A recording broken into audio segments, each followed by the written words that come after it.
أعوذ بالله من الشيطان الرجيم.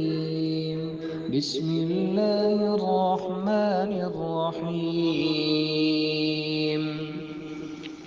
ياسين والقرآن الحكيم، إنك لمن المرسلين على صراط مستقيم، تنزيل العزيز الرحيم، لتنذر قوما ما أنذر آباؤهم فهم غافلون.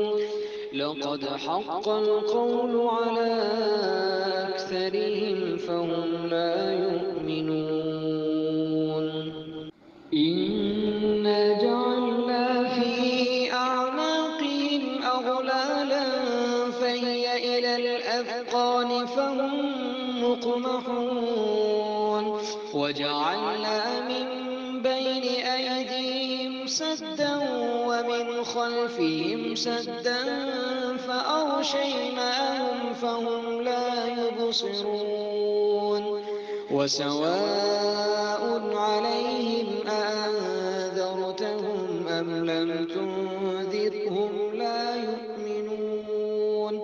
إنما تنذر من اتبع الذكر وخشي الرحمن بالغيب، فبشره بمغفرة وأجر كريم.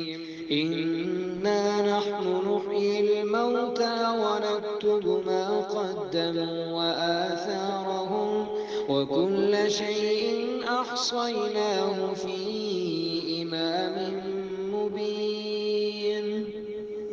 واضرب لهم مثلا أصحاب القرية إذ جاءها المرسلون، إذ أرسلنا إليهم اثنين فكذبوهما فعززنا بثالث فقالوا إنا إليكم مرسلون.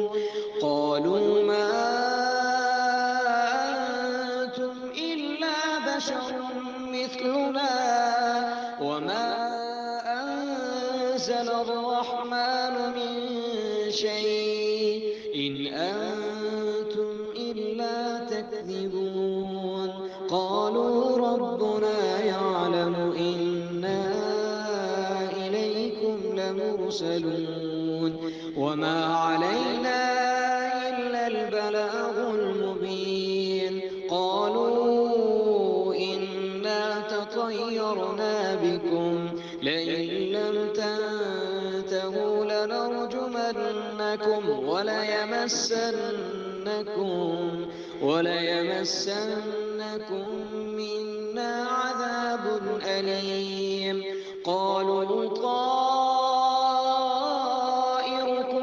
معكم أئن ذكرتم بل أنتم قوم مسرفون. وجاء من أقصى المدينة رجل يسعى قال يا قوم اتبعوا المرسلين. اتبعوا من لا يسألكم أجرا وهم مهتدون. وما لي لا أعبد الذي فطرني وإليه ترجعون. أأتخذ من دونه آلهة إن يردني الرحمن بضر لا تغن عني شفاعتهم شيئا ولا ينقذون. إني إذا لفي ضلال